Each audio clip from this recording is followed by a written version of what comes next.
Welcome back to my channel Celebuzz. Please share and subscribe and press the bell icon for new updates. Behind the tightly sealed doors of the Vatican, just days before the historic May 7, 2025 conclave, a name rises above all others.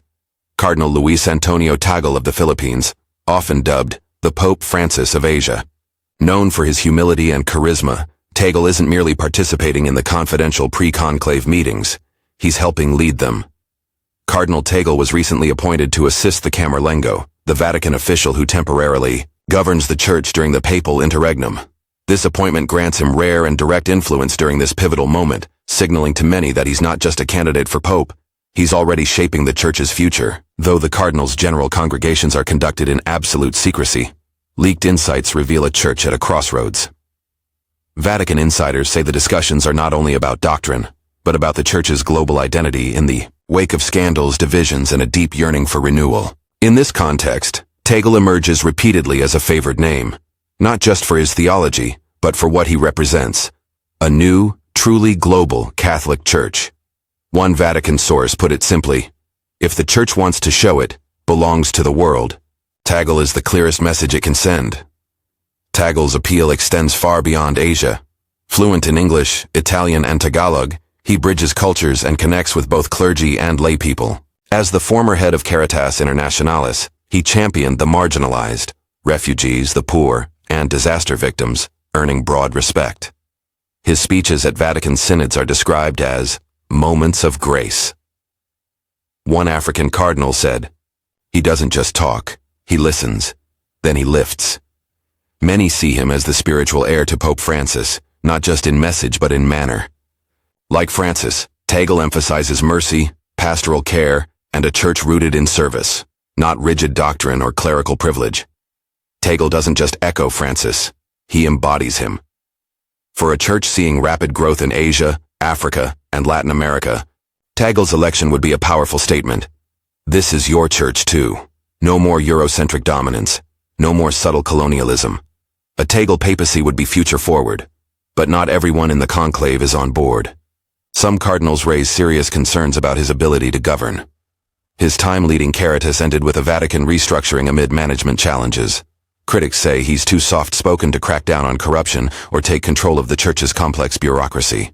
He's a pastor, one conservative bishop said, but can he lead? Others fear he's too closely tied to Pope Francis, whose reforms have drawn fierce backlash from traditionalists. Tagle's inclusive stance on divorced couples, LGBTQ persons, and interfaith dialogue has prompted alarm among conservatives who want a return to clarity and tradition, not another version of Francis. Despite the reservations, Tagle remains a frontrunner. Betting markets and informal conversations among cardinals consistently rank him second only to Italian Cardinal Pietro Parolin. For the first time, 3 Filipino cardinals will cast votes, Tagle's strongest support ever. Many African and Latin American cardinals reportedly view him as one of us. Most importantly, he's seen as a compromise, progressive enough for reformers, but not radical enough to terrify conservatives. And that might be the winning formula in a conclave where no faction holds majority control. But this election isn't just about Luis Tagle. It's about what kind of church comes after Pope Francis. If Tagle wins, it signals that Francis's vision wasn't just a moment, it's a movement, a church less imperial, more pastoral, less European, more universal. If instead someone like Cardinal Erdo or Sarah is chosen, the message will be loud and clear. Enough ambiguity, it's time for tradition and doctrinal clarity. In that case, Tagle's loss would symbolize a rejection not just of him, but of the Francis era. Across the global south, anticipation is intense. In Manila, prayer vigils are being held in his name. In Nairobi, Catholic radio provides minute-by-minute conclave updates. Online, Pope Tagle trends in multiple languages. Why? Because Tagle represents more than reform. He represents visibility, representation, and belonging. At 67, Tagle has the age and energy to guide the Church for the next decade, or more.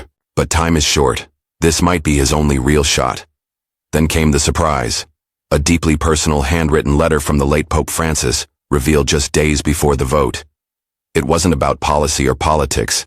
It was raw, heartfelt, human. The Pope wrote not about power, but about people.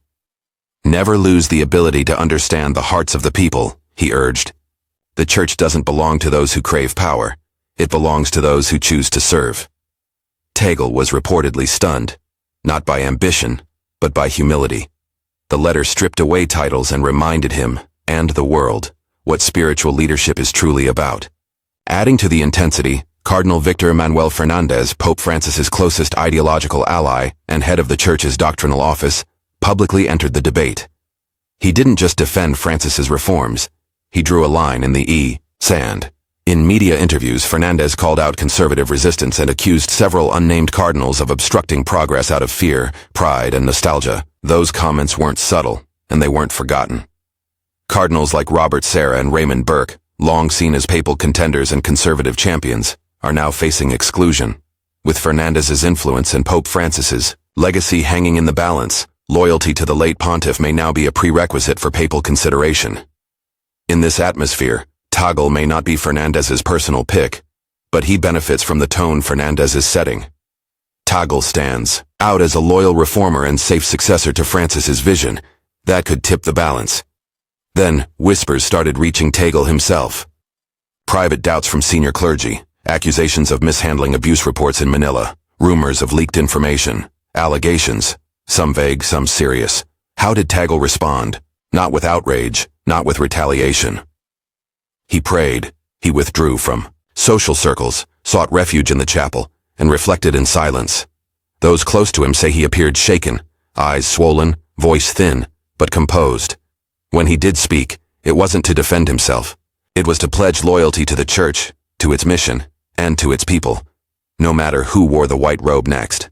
And in that quiet, humble moment, many say he delivered the most papal act of the entire conclave. In 2025, Luis Antonio Tagle showed the world something profound, that real leadership isn't always about winning. Sometimes it's about service after defeat, about grace under fire, about praying for the church, even when it doubts you. So remember this: the greatest leaders aren't always crowned, sometimes they're crucified, and still, they bless.